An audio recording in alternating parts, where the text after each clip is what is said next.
So yun, take two. Hello guys, welcome to Marjan Moto. Akala ko kasi nagre-record na ako kanina, yung pala di pa. Ang dami ko na sinabi. So yun nga, ulitin ko yung sinabi ko kanina na may pupuntahan kami ni Mrs. ngayon. And then pupunta ako sa agency namin kasi may ipapasa ako. At kaya iba-vlog ko to kasi meron kami pupuntahan ni Mrs. na medyo maganda-gandang lugar. Kaya naisipan ko, gawan ko na lang to ng. So today nga guys is July 17, araw na Friday. Sana hindi na mag-ulan-ulan, pero yan, nag-aambon-ambon na naman, oh. Hindi ko pa naman dala yung waterproof case nitong action camera natin. So kahapon guys, maghapon na kasi kahapon, nag-uulan. Kaya kung mapapanood nyo, meron akong mga pinost sa FB, sa TikTok, mga reels na nag-uulan-ulan dito sa Naga. Ito pala guys yung public cemetery dito sa Concepcion, Paqueña.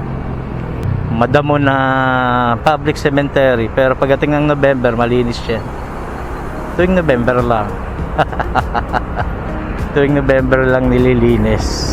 Yan, medyo tumigil-tigil na ang ulan. Makapal pa rin ang ulap ngayon. Yan, hindi nga kita yung bundok ng Isarog dahil sa kapal ng ulap. Pag mga ganitong panahon guys, hindi magandang mag-rides. Although masarap sana kasi hindi mainit, pero yung views hindi masyadong may enjoy. Unlike pag maganda ang panahon, dagdag sa ganda ng views pag maganda ang panahon. Ay, may tipas Hopia. Favorite ko yan nung batang 90s. Mura pa yan nun. Ang kada isang piraso niya noon is 150 piso at 50 centimos. Pero ngayon mahal na kasi masyado. Pagbigyan nyo na kami, makatawid man lang. Thank you.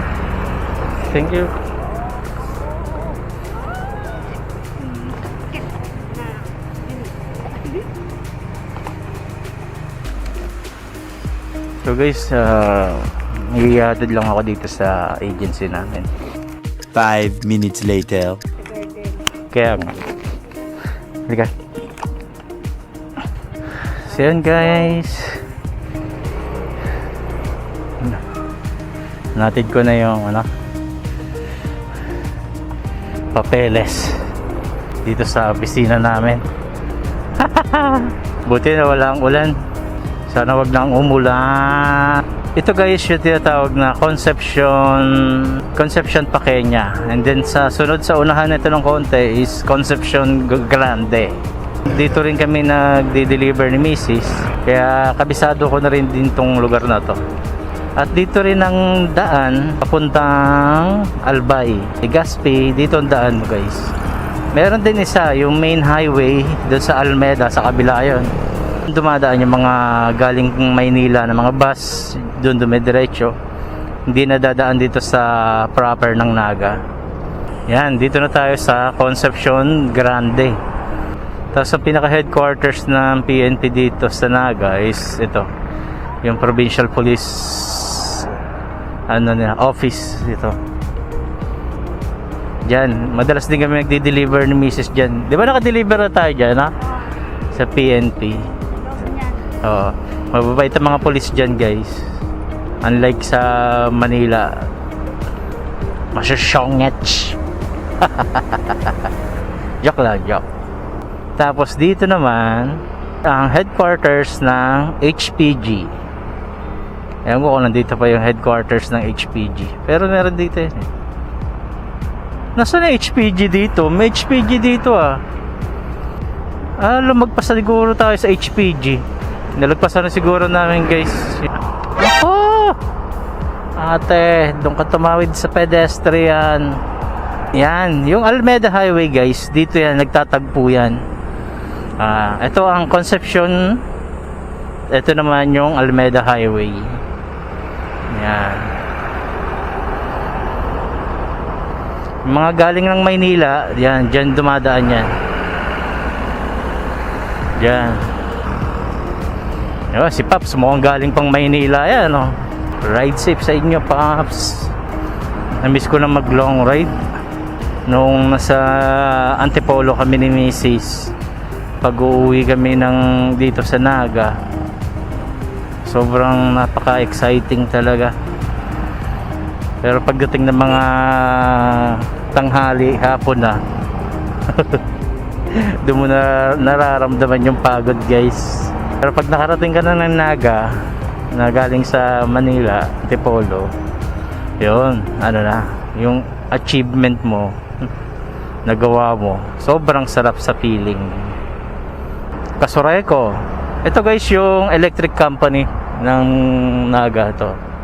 Kumbaga dyan sa Manila may tinatawag na Meralco, dito naman sa Naga may Kasureco, Camarines Sur Electric Company. Yan. Sa mga taga Bicol na nanonood dyan, comment down below kung mali yung sinabi ko. Vista Mall, ito ang malaking mall dito sa Naga, Vista Mall. O pangalawa to sa ano, malaking mall yata, SM, kasi pinapalaki yung SM dito sa Naga eh. Pangalawa siguro tong Vista Mall. Pero nagtataka ako dyan sa mall na yan, pag pumapasok kami ni Mrs., walang katao-tao. Kaya sabi namin ni Mrs. dyan eh, mall na mga mayayaman, pang social lang. Pero nung ano kami ni Mrs. dyan, bumili kami ng soft drinks lang noon na 1.5. Pares lang naman sa ibang grocery. So nandito tayo, malapit na tayo sa boundary ng Naga at Pili. Dati kasi may malaking arko doon, guys, sa unahan. May arko yan dyan na nakaganyan, kaso tinanggal nila. Nakalagay doon, welcome to Pili. Yun ba nakalagay doon? Pero alam ko basta Pili na yun nakalagay doon eh. Yan, kakaliwa kami dito, guys. Ito yung tinatawag na Del Rosario.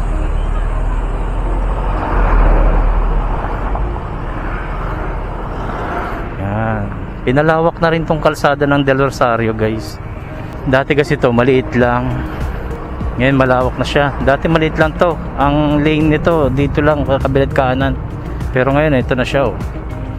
Napakalawak na niya. Ayan, yung original na tulay niyan, ayan, ganyan siya kalaki noon. Itong tulay ang hindi nila binago.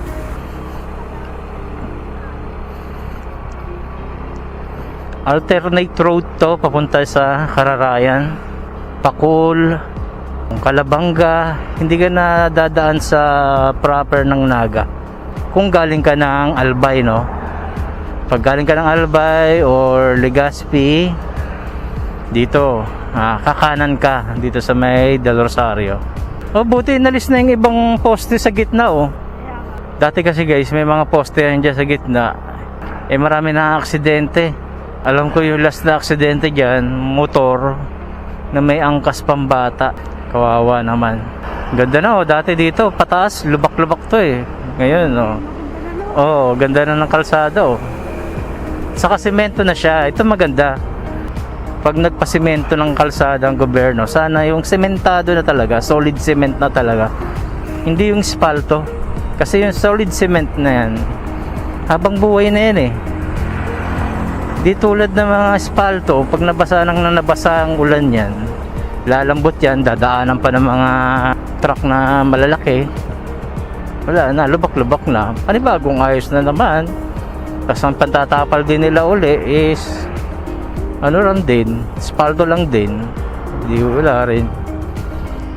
Kaya nga dito tayo. Oo. Oh. So ito, guys, yung Kararayan. Kararayan na tayo, guys. Papunta to ng Lagun. Kararayan, Lagun. Lagun ba? Langun. Gusto namin dito ni Mrs., guys, kasi presko. Tulad yan, mapuno. Dito rin madalas kami mag-deliver, lalo dyan sa yung Bistancia Lagoon. Ay, Distancia. Deca Homes pala, Deca Homes. Sorry. Ayan, Deca Homes, Lagun. Langun. Yan, ganito ang gusto namin ni Mrs. na paligid. Nature. Isang kaya yan, oh. Punta kaya natin yan. Tignan kaya natin yun.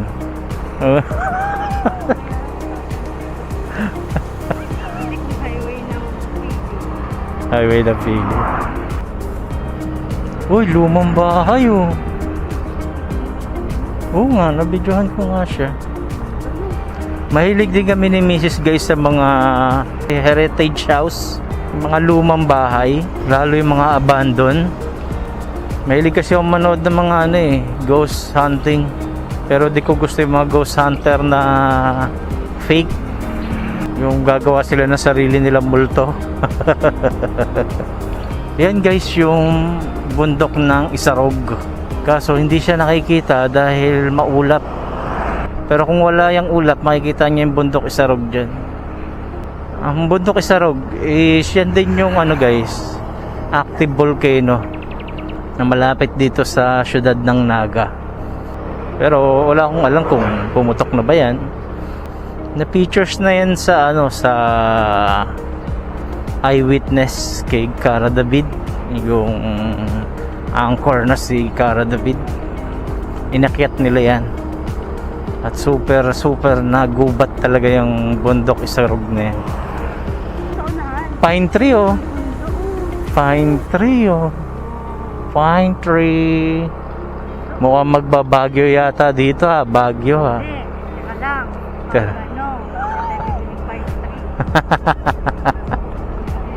So, dito na tayo. Ayun ko sa lugar to. San Isidro, ano ba to? Kararayan? Oo nga, San Isidro High School to, eh. Ayun, San Isidro, elementary pala. San Isidro Elementary. Pasensya na guys, alam ko lang 'tong lugar pero di ko alam yung San Isidro, yan, Naga City Elementary School. Sako pa rin yata 'to ng Kararayan. And then